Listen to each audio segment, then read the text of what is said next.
আপন স্ত্রী, স্বামী তুমি বেঁচে আছো, তোমার স্ত্রী পুরা গ্রাম হাঁটে, পুরা মার্কেট হাঁটে তোমার বেডি রে, সবাই চিনে বেডি রে।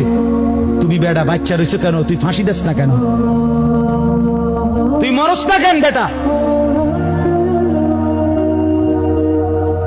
কেন তুমি মরো না? আত্মমর্যাদা যদি মুসলমানের না থাকে, আত্মসম্মান না থাকে, আমার জীবনে আর রইলটা কি? আমার জীবনের আর আছেটা কি? এজন্য ছেলেদেরকে বলি, বাপ দিন শিখো, আল্লাহর কোরআন শিখো, নামাজকে ভালোবাসো, চেহারা সুন্দর হবে, আখলাক সুন্দর হবে, দুনিয়াতেও সুখ মিলবে, আখিরাতেও সুখ মিলবে। এই বন্ধুর কথা ফেলে দিও না। আমি সব সময় বলি যে তোমার ছবি দেখায়, নাচ দেখায়, উলঙ্গ দৃশ্য দেখায়, জিনা ব্যভিচারের রাস্তায় নিয়ে যায়, মদের বোতল তুলে দেয়, ফেন্সিডিলের বোতল তুলে দেয়, ইয়াবার ট্যাবলেট তুলে দেয়, আল্লাহ কসম এটা বন্ধু না, বন্ধু না, এটা শয়তান, ইবলিস, শয়তান, এটা শয়তান, এই হারামি শয়তান।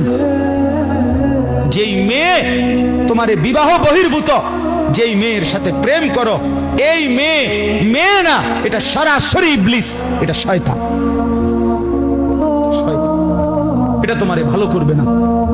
কোরআনে আছে কিয়ামতের দিন অসৎ বন্ধুর কারণে বহু নাফরমান জাহান্নামী পাপী নিজের আঙ্গুল এইভাবে দাঁত দিয়া কামড়াবে, কামড়াইয়া ছিঁড়ে ফেলবে। ইয়াউমা ইয়াআদ্দু যালিমু আলা ইয়াদাইহি, এই আয়াত। দাঁত কামড়াইয়া, আরে আঙ্গুল দাঁত দিয়া কামড়াইয়া ছিঁড়ে ফেলবে, আর আফসোস করে বলবে, ইয়া লাইতানি লাম আত্তাখিজ ফুলানান খলিলা, হায় আমার মন্দ কপাল, যদি সেই অসভ্যকে বন্ধু না বানাইতাম।